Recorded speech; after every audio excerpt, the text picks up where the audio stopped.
नंदस्त्वात्मज उत्पन्ने जातहलादो महामना आहूय विप्रानवेदज्ञा स्नातः सुचिरलङ्कृता वासयित्वा स्वस्तैनं जातकर्मात्मजस्य वै कारयामास विधिवत् पितृदेवार्चनं तथा। सुंदर नंद बाबा ब्राह्मणों को बुलवाए। आज भगवान कृष्ण का जात कर्म संस्कार करवाए और किस तरह से ब्राह्मणों को बुलवाए कि वेद ज्ञान बड़े बड़े वेद पाठी ब्राह्मणों को बुलवाए, सुंदर घर में सुस्ती वाचन का पाठ करवाए, जात कर्म संस्कार संपन्न करवाया गया, विधिवत पितृ देवताओं का पूजन किया गया और धेनु नाम नियुते प्रादा विप्रेभ्यः समलंकृते तिलाग्रेण सप्तरत्नौघ सातकौम्भाम्बरावृतान्। सुंदर ब्राह्मणों को दक्षिणा दिए, गायों का दान किए और गायों के खुर को चांदी से मढ़वा करके सींग को सोने से मढ़वा करके दान में दे और 7 बड़े बड़े अन्न के पहाड़ मढ़वाए और उन अन्न के पहाड़ों को ब्राह्मणों को दान में दे। इस तरह से नंद बाबा ब्राह्मणों को दक्षिणा दिए, भेंट दिए। आज सारे ग्वाल बाल 84 कोस से ब्रजमंडल के समस्त ग्वाल बाल नंद भवन में बधाई लूटने के लिए आते हैं। दौड़ते हुए आए और बधाई ले, जैसे एक दरवाजे से कोई ग्वाला बधाई लेकर के जाए, मान लीजिए उसमें चांदी मिल रही थी उस दरवाजे से, तो जैसे चांदी लेकर के जा रहा था उधर से ग्वाल बाल बधाई लेने के लिए आ रहे थे। कहते भैया ये आप क्या लेकर के आए हो? कहते भैया हमें तो चांदी मिला। कहते अरे भैया दूसरे दरवाजे पर सोना मिल रहा, चांदी वहीं फेंक के सोना लेने के लिए चल दे। दूसरे दरवाजे में जाकर के सोना लेकर के आवे, जब तक आई अन्न कई ग्वाल बाल मिले। कहते भैया तुम्हें क्या मिला बधाई में? कहते भैया हमें तो सोना मिला। कहते तुम्हें क्या मिला? कहते हमें तो हीरा मिला। सोना वहीं फेंक हीरा लेने के लिए चल दिया। इस तरह से समस्त ग्वाल बाल बधाई लेने के लिए जा रहे थे और नंद बाबा यशोदा मैया को बधाई दे रहे थे। आज नंद बाबा और यशोदा मैया के हृदय में आनंद का ठिकाना नहीं है। इतना आनंद है कि मानो आज यशोदा मैया को लग रहा कि आज मैं अपनी पूरी गृहस्थी बांट दूं। इधर बढ़िया सुंदर उत्सव मनाया जा रहा था। नंद बाबा को एक बात याद आई। जैसे नंद बाबा को ध्यान आया कि भैया हमें जो कर देना था वह तारीख निकल गई है, यदि कंस को समय पर कर ना दिया गया तो ना जाने क्या उपद्रव करने लग जाएगा। इसलिए गोपान गोकुल रक्षाया निरोध मथुरां गतः नंदः कंसस्य वार्षिक्यं करं दातुं कुरुद्वः। नंद बाबा कुछ ग्वाल बालों को गोकुल की रक्षा का भार सौंप दिया कि भैया आप लोग गोकुल की रक्षा करना, हम जाते हैं मथुरा कंस को कर देने के लिए। इस तरह से नंद बाबा कुछ ग्वाल बालों को लेकर के कंस को कर देने के लिए चल देते हैं। जैसे ही नंद बाबा मथुरा में पहुंचे, कंस को कर दिए, वसुदेव जी से मुलाकात हो गई दरवाजे पर। वसुदेव जी महाराज कहते हैं कि अरे नंद बाबा हमने तो सुना कि आपके 90 वर्ष की उम्र पर एक बालक का जन्म हुआ है और आपने हमें बताया तक नहीं। इस तरह से नंद बाबा कहते हैं कि भैया वसुदेव जरूर हमारे यहाँ बालक तो हुआ है, और हम आपको बतलाए नहीं।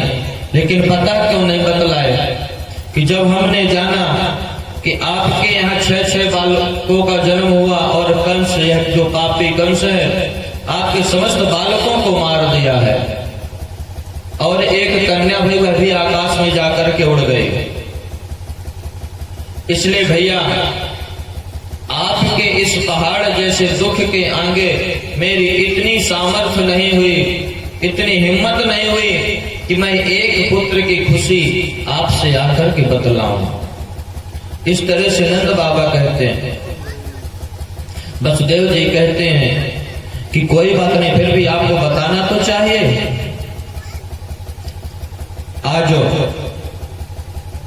नंद बाबा कहते हैं कि भैया मेरे हृदय में इतना साहस नहीं हुआ कि मैं आपको इस खुशी में आमंत्रण करूं। श्री सुखदेव महाप्रभु राजा परीक्षित से कहते हैं कि राजन, मित्र का दुख यदि तिल के बराबर भी हो उसे पहाड़ जैसे समझना चाहिए, और यदि मित्र का आनंद पहाड़ के जैसे हो उसे तिनके के समान समझना चाहिए।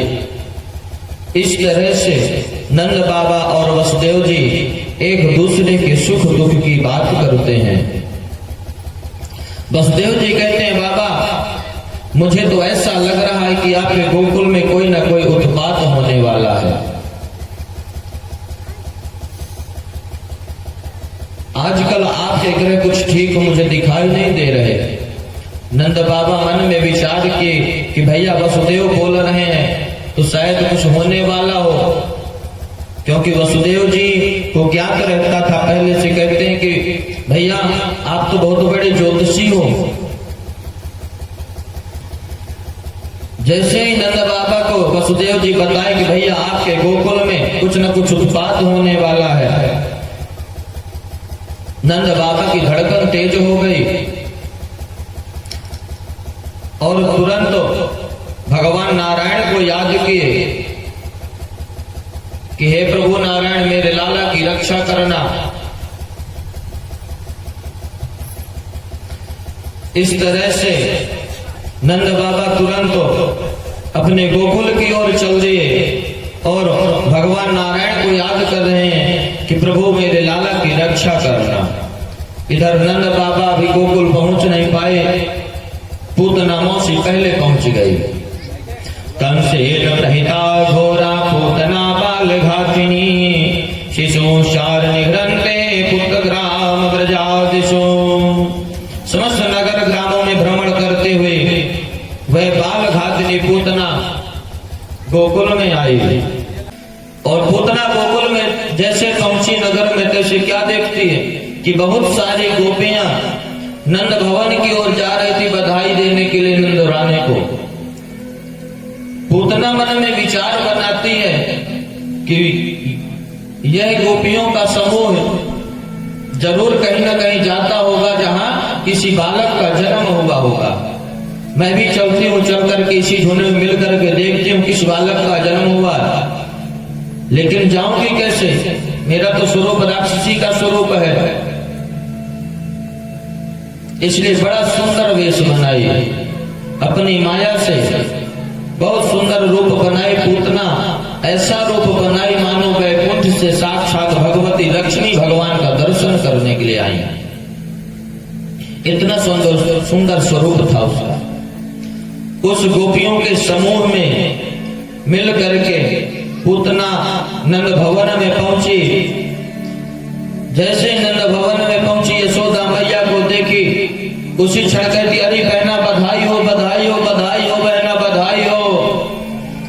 यशोदा मैया की नजर पड़ी, अरे ये बहना कहां से आ गई? मैंने तुम्हारे तक इस बहना को कभी देखा भी नहीं, और आज ये बहना आ गई। लेकिन यदि एकदम से इससे पूछ लूंगी कि भाई बहना तू कहां से आई, तो शायद बुरा ना मान जाए। इसे फिर बाद में पूछ लूंगी, अभी खुशी के माहौल में उससे कहीं को पूछूं। इस तरह से पूतना पहुंची, यशोदा मैया से कहती, बहना मैं तुझसे मिलने के लिए नहीं आई,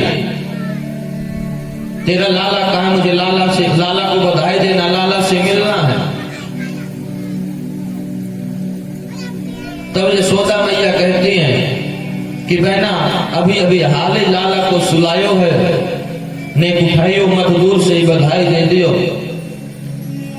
वह पूतना कहती कि बहना तू चिंता मत कर, मैं दूर से ही बधाई दूंगी।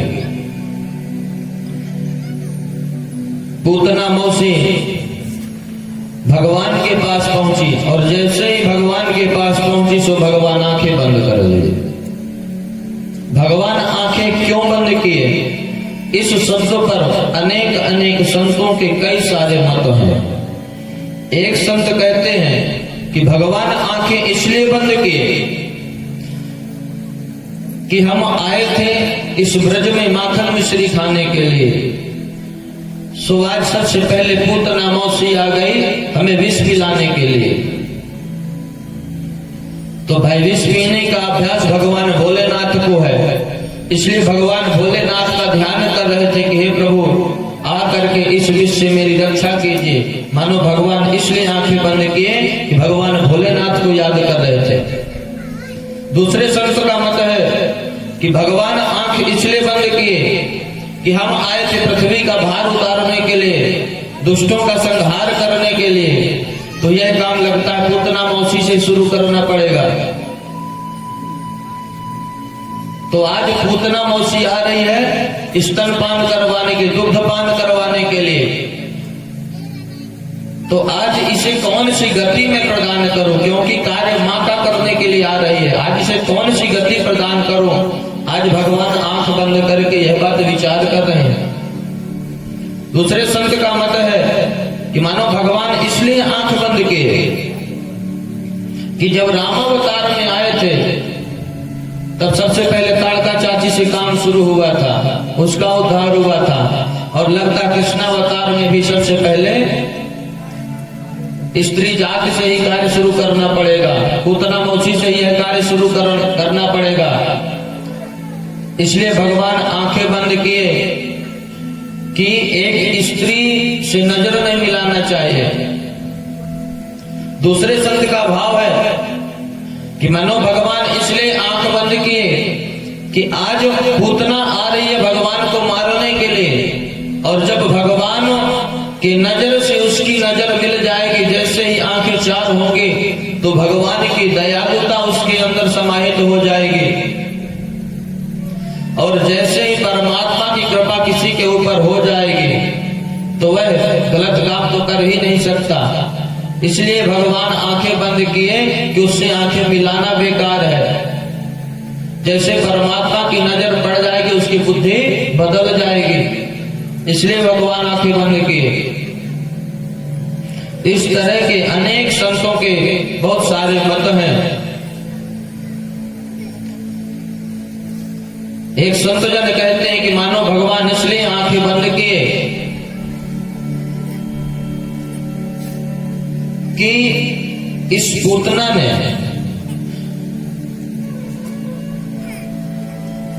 पूतना को भगवान कौन सी गति देंगे, यह तो विचार कर रहे थे। और कहते हैं अब हमें यहां से अपने कार्य का श्री गणेश करना है। तो भगवान गणेश जी का ध्यान कर रहे थे कि हे प्रभु अब हम इस पृथ्वी पर आकर के कार्य प्रारंभ कर रहे हैं, इसलिए आज भगवान गणेश जी का ध्यान कर रहे हैं। इस तरह से बहुत सारे मत हैं। और पूतना जिसके पूत ना हो, जिसके बालक ना हो वही पूतना है। जिसका आचरण मंगलमय ना हो वही पूतना है। पूतना गई भगवान को गोद में उठाई पालने से, और गोद में उठा करके अपना स्तनपान करवाने लगी। जैसे ही भगवान पूतना मौसी का स्तनपान कर रहे थे तो सबसे पहले विष का पान किए। अब धीरे धीरे पूतना भगवान को लेकर के नंद भवन से बाहर निकलने की तैयारी बनाने लगी। भगवान तो पहले पूतना मौसी का विष पान किए, फिर पूतना मौसी के स्तन का पान करने, दुग्धपान करने लगे। पूतना मौसी नंद भवन से बाहर निकली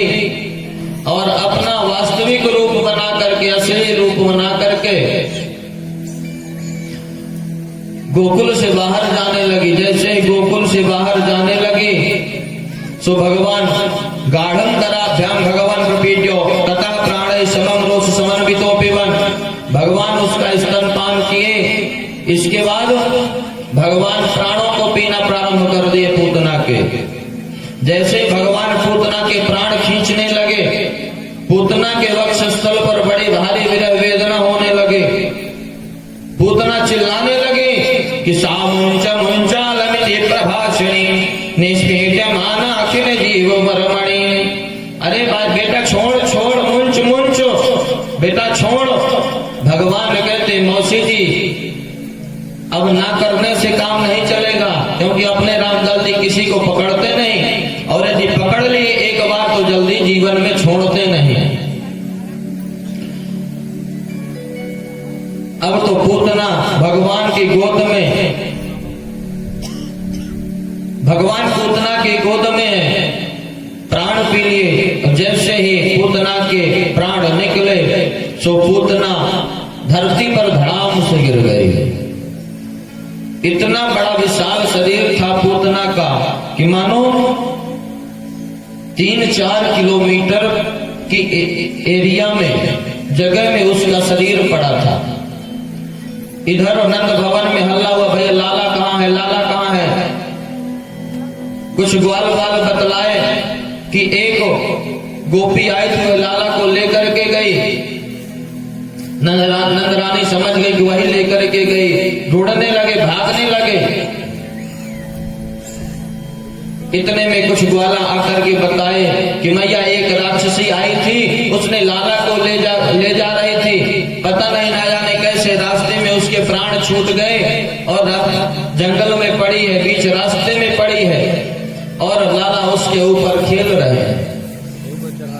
यशोदा मैया दौड़ती हुई, चीखती चिल्लाती हुई, रोती हुई, विलखती हुई पहुंची। जैसे ही जाकर के भगवान के ऊपर नजर पड़ती है यशोदा मैया के, तो भगवान खेल रहे थे यशोदा मैया के शरीर में। यशोदा मैया गई, भगवान को गोद में ले स्तनपान करवाई और मन में विचार करती हैं कि कन्हैया को कोई चोट तो नहीं आई है। इतने में नंद बाबा मथुरा से कर दे करके आ रहे थे। जैसे ही नंद बाबा आए तो आकर के क्या देखते हैं कि पूतना रास्ते में मरी हुई पड़ी है। नंद बाबा ग्वाल वालों से पूछते हैं कि भैया ये कैसे हुआ। तो ग्वाल वाला कहते हैं कि भैया नंद जी हमें तो पता नहीं ये कैसे हुआ, कैसे आई और अपने आप आकर के मर गई। ये तो मरी भले मरी, लेकिन बाबा ये तो मथुरा और गोकुल का रास्ता ही बंद कर दिया।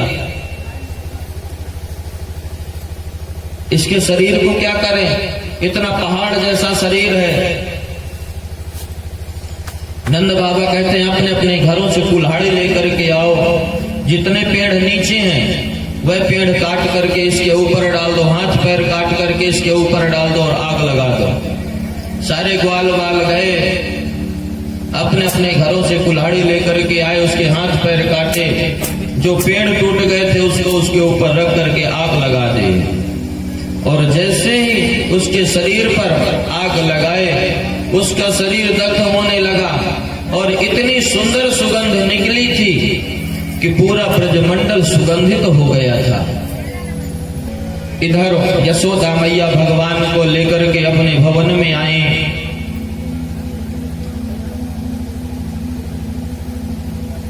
भगवान को गौमूत्र से पंचगव्य बना करके स्नान करवाएं और भगवान की नजर उतार रहे हैं। इंद्रियाणि ऋषिकेशा प्राणान् नारायणो वतो श्वेत द्वीपपतिश्चित्तं मनो योगेश्वरो वतो। हे ऋषिकेश भगवान, हे गोविंद भगवान, मेरे लाला के इंद्रियों की रक्षा करना।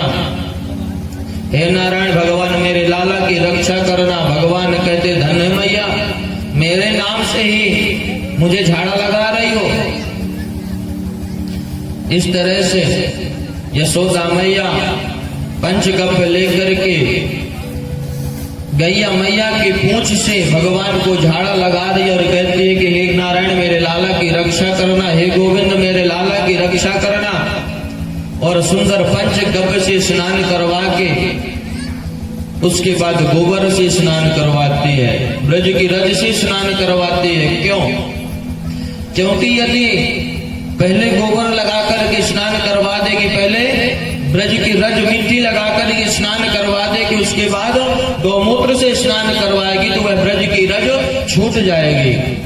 इसलिए आज यशोदा मैया सबसे पहले पंचगव्य से स्नान करवाती है, गोमूत्र से स्नान करवाती है और इसके बाद ब्रज की रज लगाती है, गोबर लगाती है, ताकि यह रज लगी रहे। आज ब्रज रज की महिमा है और गंगा जी की रेती की महिमा है। जिसके शरीर पर गंगा जी की रेती लगी होगी या ब्रज की रज लगी होगी, उसके शरीर पर किसी भी प्रकार की अला बला की नजर नहीं लगती। इस तरह से यशोदा मैया भगवान को झाड़ा लगा रही हैं।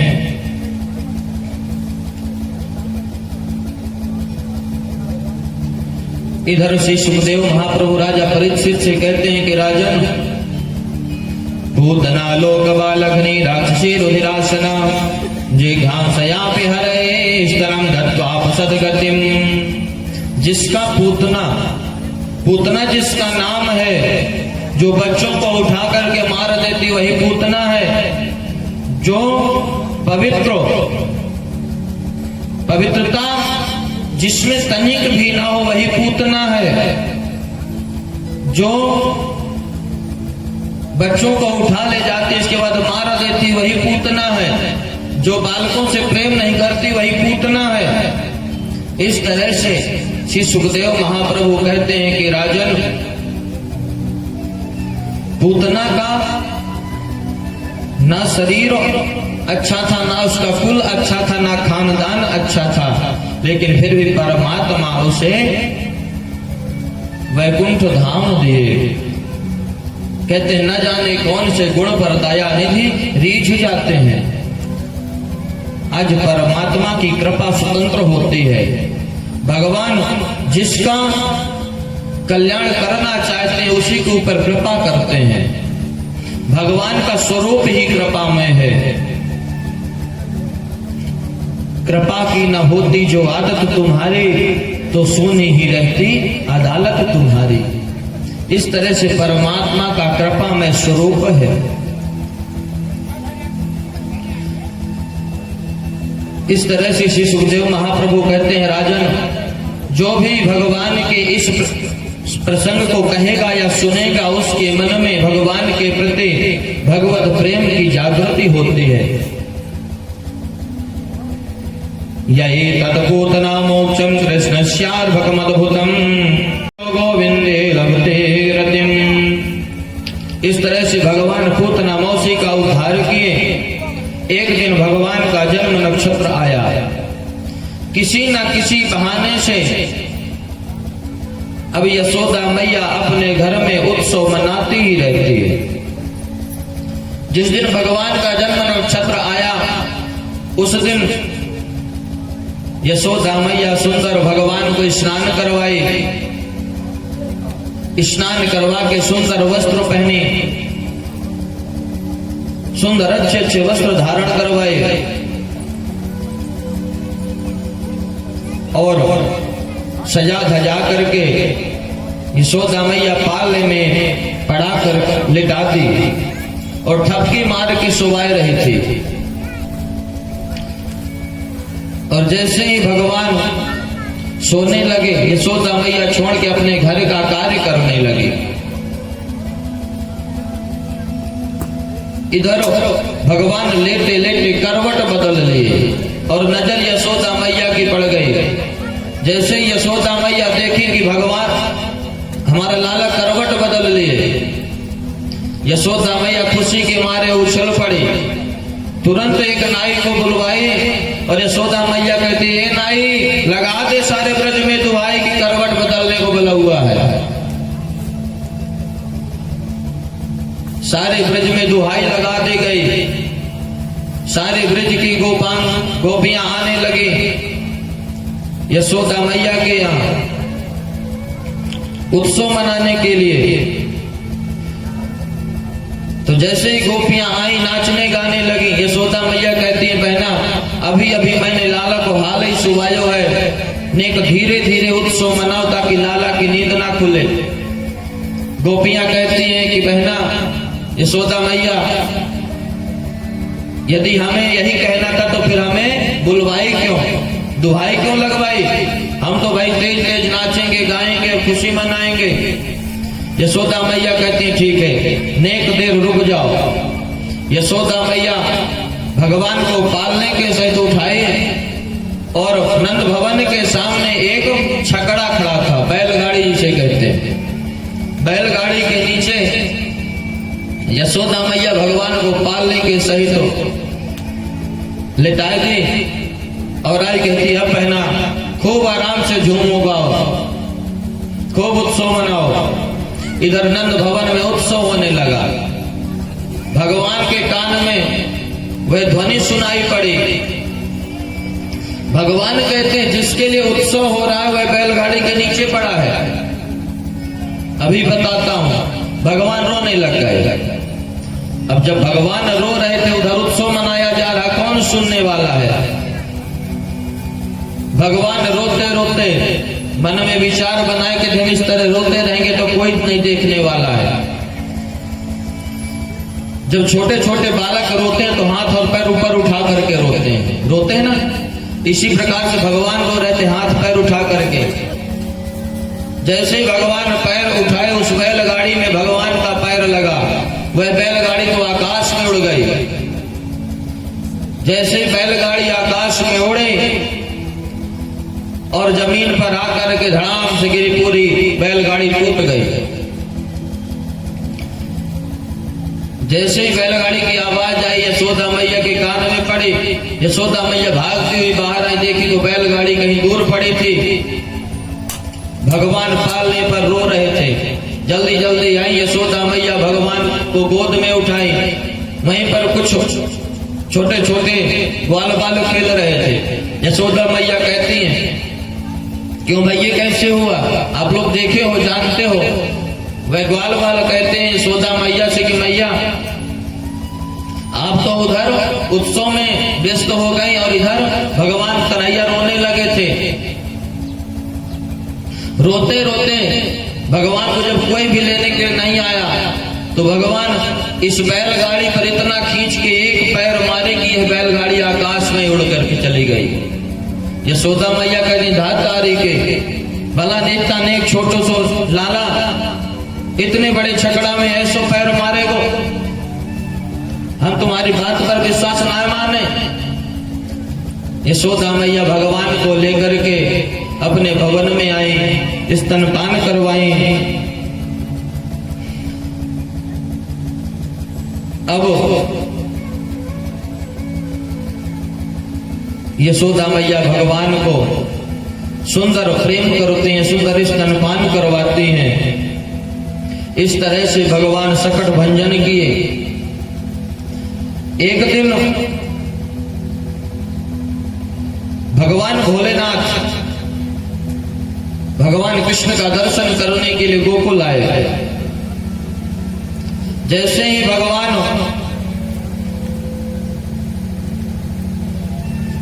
भोलेनाथ गोकुल की तैयारी बनाए तो जो भगवान भोलेनाथ के गण थे सांप बिच्छू भूत प्रेत, वह भी कहते हैं कि प्रभु हम भी चलेंगे भगवान का दर्शन करने के लिए।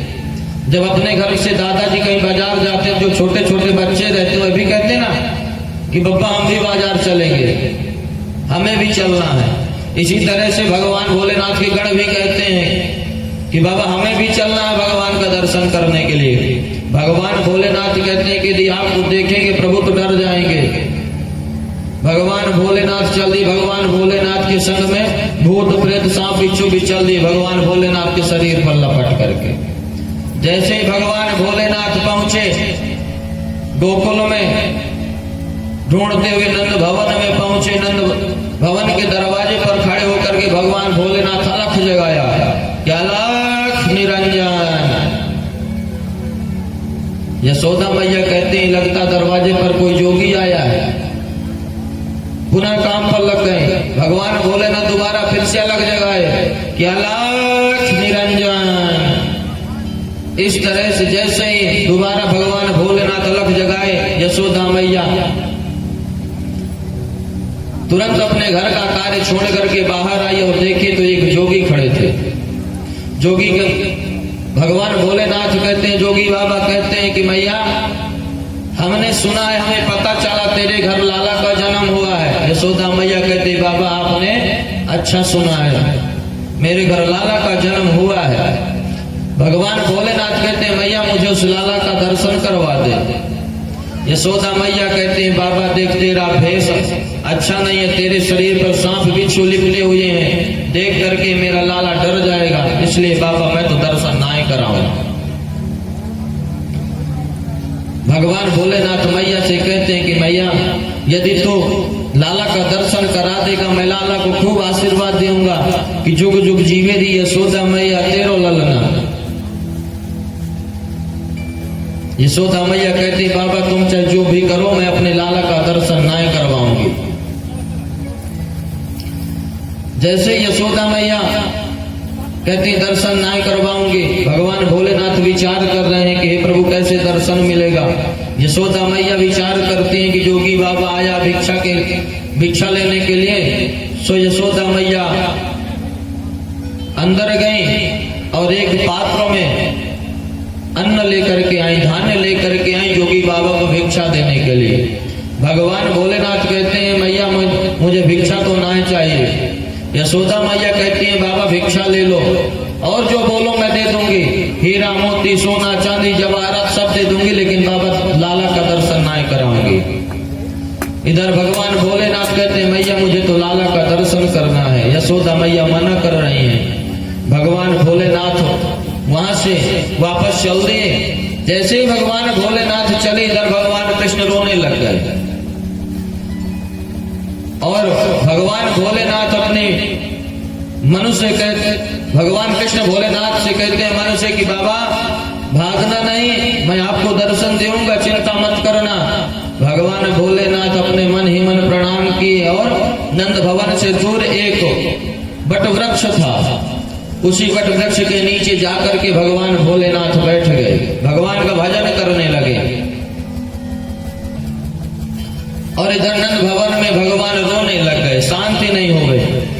इतने में पड़ोस की एक माँ आई, कहती है अरे नंद रानी मैं तो जब से सुन रही हूँ तेरा लाला रोता ही जा रहा, शांत क्यों नहीं हो रहा। यशोदा मैया कहती है कि ना जाने मैया क्यों, एक जोगी बाबा आया था, वह बोल रहा था कि लाला का दर्शन करना है, मैं उस जोगी बाबा को दर्शन नहीं कराई, तब से मेरा लाला रोने लग गया। पता नहीं ना जाने इस जोगी बाबा ने कौन सा जादू टोना कर दिया होगा। तब कहती है कि वह जोगी बाबा कहाँ गया है। नंदरानी कहती है इसी तरफ वह जोगी बाबा गया है। वह मैया कहती है कि नंदरानी उस जोगी बाबा को लाला का दर्शन करवा दे, आया था शायद शांत हो जाए। यशोदा मैया एक सखी को भेज दी, कहती जाओ उस योगी बाबा को ढूंढ करके लाओ, कहाँ है। वह गोपी गई, जैसे ही देखी तो जोगी बाबा वट वृक्ष के नीचे बैठे थे। वह गोपी भगवान भोलेनाथ के पास जाकर के हाथ जोड़ करके कहती है कि चल रे जोगी नंद भवन में, तो है यशोदा मात बुलावे, वाके लाला को नजर लगी राय नौन करवावे। बाबा तुम्हें यशोदा मैया बुलाई है, जब से आप उसके दरवाजे से आई तब से उसका लाला रोता ही जा रहा है, शांति नहीं होता। इसलिए यशोदा मैया भेजी है कि शायद नजर लग गई होगी, इसलिए चल करके झाड़ा लगा दीजिए। भगवान भोलेनाथ मन ही मन भगवान कृष्ण को प्रणाम किए, कहते धन्य परमात्मा की कृपा। भगवान भोलेनाथ तुरंत उठे और चल दिए नंद भवन की ओर।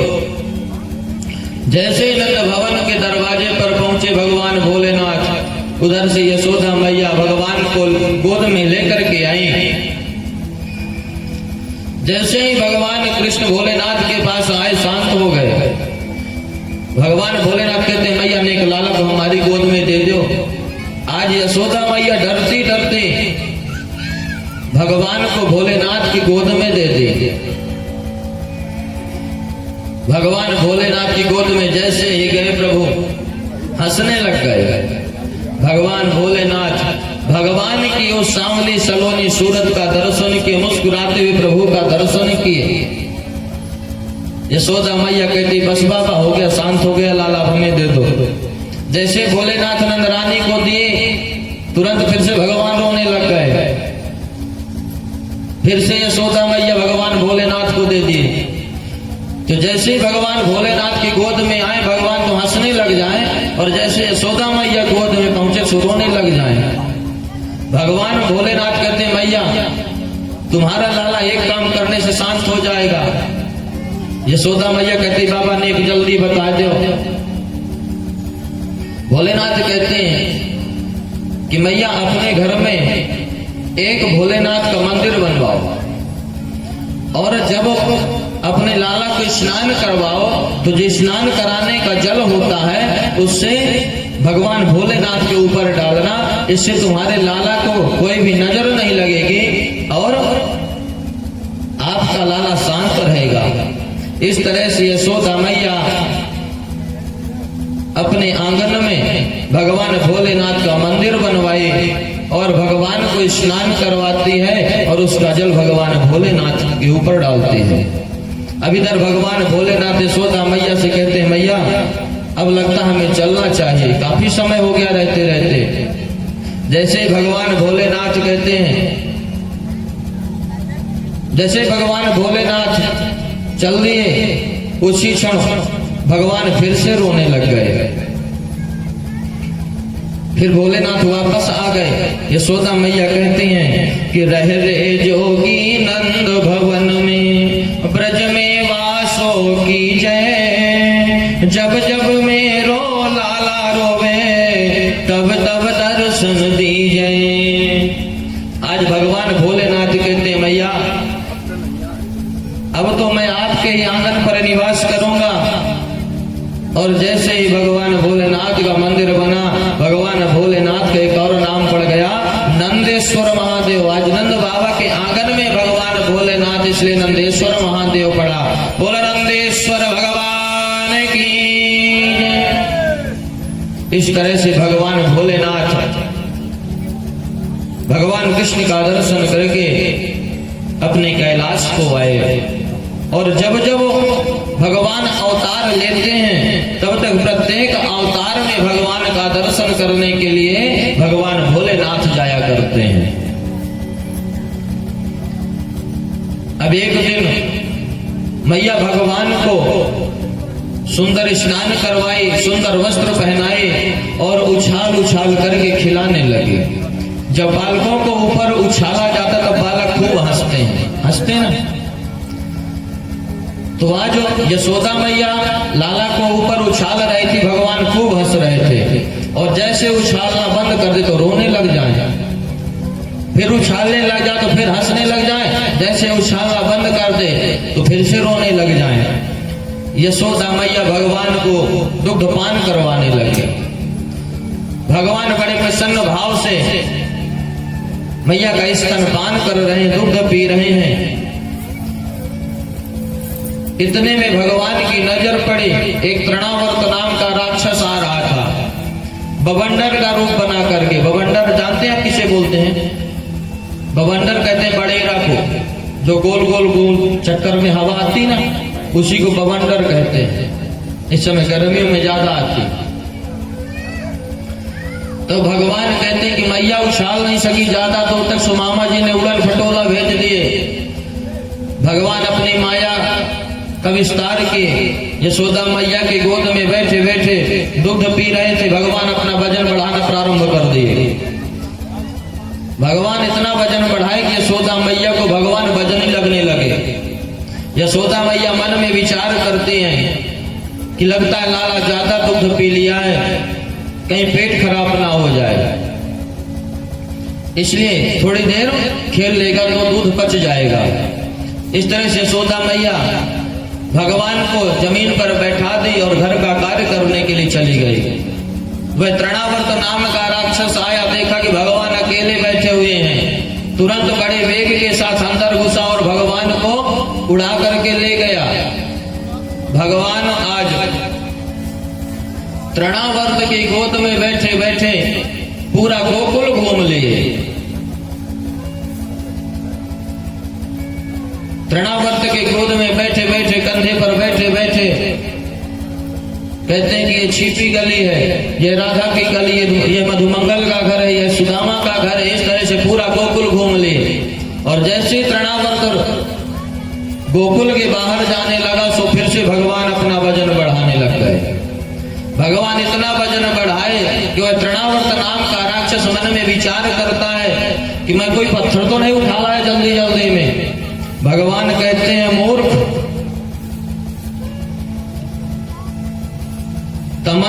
तमंतरिक्षात्म शिलायाम विशीर्ण सर्वा वैवम करालम। मूर्ख, पत्थर में मुझे सब लोग देखते हैं और तू मुझ में पत्थर देख रहा है। आज जैसे ही भगवान वजन बढ़ाए और वह विचार करने लगा कि मैं पत्थर उठा करके लाए, भगवान कहते इसे चल मैं तुझे पत्थर में ही पटकता हूं। भगवान ले जाकर के तृणावर्त के सिर को एक पत्थर में पटक दिए। तृणावर्त गोविंदाय नमो नमः हुए। भगवान खेलने लग गए वहीं पर। धनंद भवन में अल्लाह को भेजा, कन्हैया कहाँ है, कन्हैया कहाँ, लाला कहाँ है। उधर से कुछ ग्वाल वाल भगवान को लेकर के आ रहे थे। यशोदा मैया कहती हैं कि बाबा ये लाला कहाँ मिला है आपको? तो वह ग्वाल वाले कहते हैं कि मैया यह लाला तो एक राक्षस उठा करके ले जा रहा था, राक्षस तो न जाने कैसे मर गया, लाला वहीं खेल रहा था, स्वामी लेकर के आया। यशोदा मैया कहती हैं कि जब से हमारे घर लाला का जन्म हुआ तब से कोई ना कोई पापी राक्षस आते हैं और अपने आप ही मर जाते हैं। अपने मन को यशोदा मैया समझाती हैं कि हो गया, होंगे कोई राक्षस, अपने कर्मों के आधार पर कर्म करते और मर जाते हैं। इस तरह से एक दिन यशोदा मैया भगवान को बड़े प्रेम भाव से स्तनपान करवा रहे थे। जब काफी देर हो गया भगवान के स्तनपान कराते कराते, जैसे ही अपने पयोधरों को भगवान के मुख से बाहर निकाल दी, भगवान रोने लग जाए। पुनः स्तनपान कराने लगे, भगवान रोने लग जाए, हंसने लग जाए और जैसे ही अपना स्तन उनके मुख से बाहर निकाले सो रोने लग जाए। आज भगवान स्तनपान कर रहे थे। यशोदा मैया को लगा कहीं आज लाला का पेट खराब ना हो जाए, सो यशोदा मैया भगवान के तलवे पर गुदगुदी करने लगी। छोटे छोटे बच्चों को तलवों पर ज्यादा गुदगुदी लगती है ना। यशोदा मैया भगवान के पैरों में गुदगुदी करने लग गए। भगवान हंसने लग गए। जैसे ही भगवान हंसे तो यशोदा मैया को अपने मुखमंडल में संपूर्ण ब्रह्मांड का दर्शन करा दिया। कहते मैया चिंता मत करो, तो मेरे पेट खराब होने की बिल्कुल चिंता ना करो। जब मैं दूध पीता हूं देखो कितने जीव जंतुओं को भोजन मिलता है। आज यशोदा मैया को भगवान ब्रह्मांड का दर्शन करा दिए। भगवान यशोदा मैया को 2 बार विश्व का दर्शन करे अपने मुखमंडल पर। एक बार यहाँ स्तनपान करते हुए और एक बार मिट्टी खाने के बाद। इस तरह से भगवान नंद भवन में खेलते हैं दाऊ भैया के संग, और दाऊ भैया और भगवान कृष्ण मन ही मन एक दूसरे से बातें करते हैं। इधर मथुरा में वसुदेव जी एक एक दिन गिन रहे थे कि आज हमारा लाला पूरे 1 वर्ष का हो गया। ना जाने नंद जी हमारे लाला का क्या नाम रखे होंगे, बड़े बड़े बालक हो गए हैं।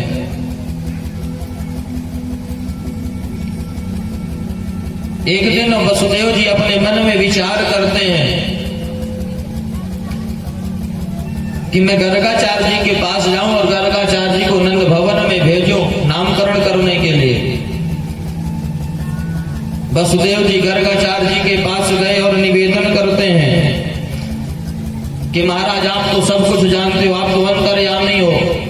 कि जो नंद के यहाँ कृष्ण और बलराम हुए तो हमारे ही बालक है, इसलिए हमारी इच्छा है कि आप हमारे पुरोहित जी हैं, गुरु जी हैं, आप जाकर के उन दोनों बालकों का नामकरण करवाएं। गर्गाचार्य जी कहते हैं कि वसुदेव जी, मैं तो जानता हूं कि ये दोनों बालक आपके हैं, लेकिन यदि उन दोनों बालकों का नाम हम रखेंगे तो कहीं कंस को पता ना लग जाए कि ये गर्गाचार्य जी नंद बाबा के बालकों का नामकरण करने क्यों जाते हैं।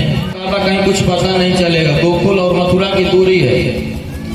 वसुदेव जी गर्गाचार्य जी को गोकुल में भेजते हैं भगवान का नामकरण करने के लिए।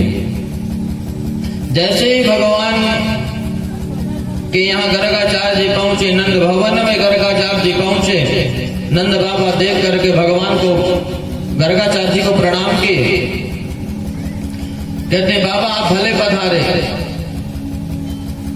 सुंदर हो।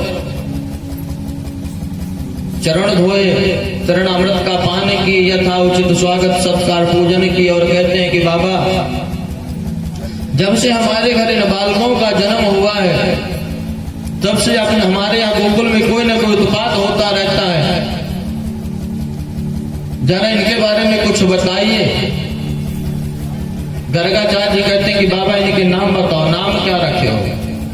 आज नंद बाबा और यशोदा मैया को ध्यान आ रहा है कि हमारे लाला इतने बड़े बड़े हो गए, अभी तक हमने नाम नहीं रखे। नंद बाबा कहते हैं कि बाबा हम तो अपने बालकों को प्यार में इतने पागल हो गए थे कि आज तक इनका नामकरण ही नहीं किए। बाबा आज आप आ गए तो आप ही नामकरण कर दो। गर्गाचार्य जी कहते हैं कि अदो नाम हमाचार्य ख्यातस्य भुवि सर्वतः सुतम मया संस्कृतम ते मन्यते देवकी सुतम।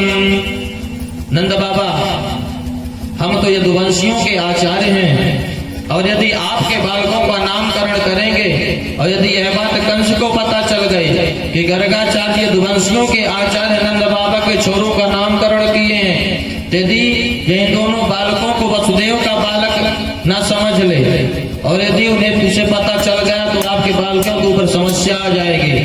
और आपको तो उत्सव मनाने का बहाना चाहिए, आए दिन आप अपने घर में उत्सव मनाते रहते हैं। नंद बाबा कहते हैं कि बाबा आप तो चुपचाप गौशाला में चल करके हमारे दोनों बालकों का नामकरण कर दीजिए, हम उत्सव नहीं मनाएंगे, किसी से कुछ भी नहीं कहेंगे। गर्गाचार्य जी कहते हैं कि बाबा आप कुछ नहीं करेंगे, लेकिन यशोदा मैया तो खूब उत्सव मनाती है, यशोदा मैया से पूछिए जा करके। नंद बाबा यशोदा मैया के पास गए और कहते हैं कि देवी नंदरानी, ये बाबा आए हैं, हमें लगता ही नहीं इनसे नामकरण करवा ले, लेकिन ये बाबा मना करते हैं कि बाबा उत्सव मत मनाना, इसलिए चुपचाप गौशाले में चल करके नामकरण करवा ले। यशोदा मैया कहती अच्छी बात है। गर्गाचार्य जी को गौशाला में ले जा करके बैठा दिया गया। इधर देवकी मैया और रोहिणी, यशोदा मैया और रोहिणी मैया मन में विचार करती हैं कि पता नहीं ना जाने बाबा कहाँ से आया होगा, कैसा बाबा होगा, कोई खटिया पलटन बाबा तो नहीं है। रोहिणी मैया कहती है कि बहना एक काम करते हैं, मेरे लाला को तू ले ले, तेरे लाला को मैं ले लूं, यदि असली बाबा होगा तो जान जाएगा। रोहिणी मैया भगवान को ले ली और यशोदा मैया दाऊ भैया को गोद में ले ली, और जैसे ही गर्गाचार्य जी के पास गौशाला में पहुंची, जैसे ही गर्गाचार्य जी की नजर पड़ी, गर्गाचार्य जी कहते मैया अयम ही रोहिणी पुत्रो रमयन शोषदो गुणै आख्यास्यते राम इति बलाधिक्याद्बलं विदुः।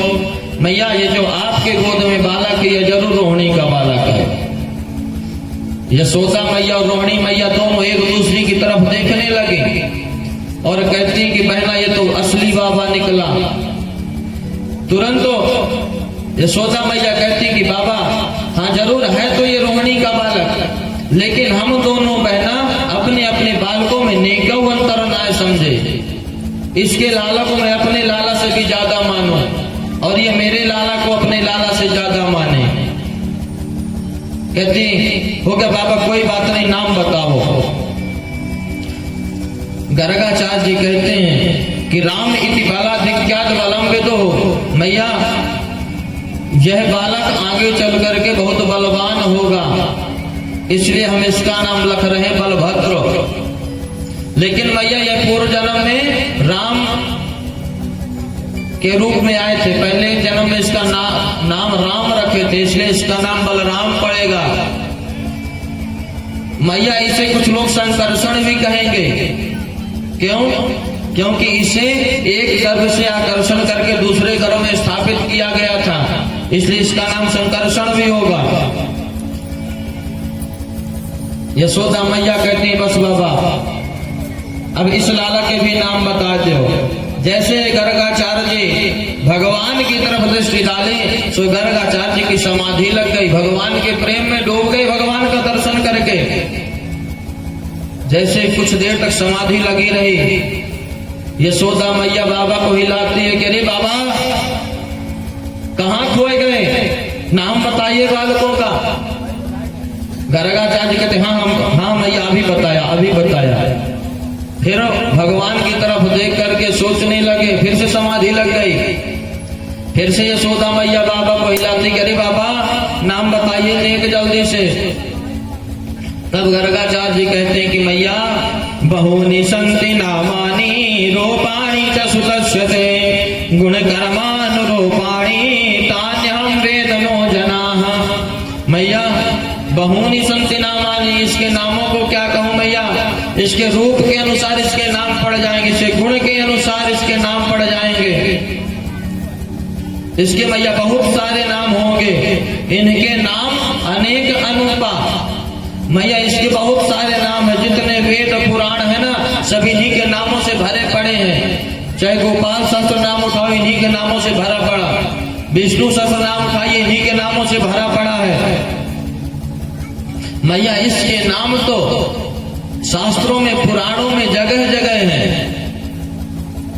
इसलिए मैया इसके नाम की मत पूछो, इसके कितने सारे नाम हैं। मैया कहती है कि बाबा मुझे बहुत सारे नामों की जरूरत नहीं है, मुझे कोई नेक अच्छा सा नाम बता दो। गर्गाचार्य जी कहते हैं कि मैया हम इसका नाम कृष्ण रख रहे हैं। यशोदा मैया कहती बाबा कृष्ण का मतलब क्या हुआ करे। गर्गाचार्य जी कहते हैं मैया कर्षयति कृष्णा, जो देखते ही अपनी ओर आकर्षण कर ले उसे कृष्ण कहते हैं। इस तरह से यशोदा में और कहते हैं गर्गाचार्य जी कि मैया तेरे लाला का जन्म हर युग में हुआ करता है, अनेक युग में तेरा लाला का जन्म होता है। यशोदा मैया कहती बाबा वो तो प्रत्येक व्यक्ति का जन्म हुआ करता है।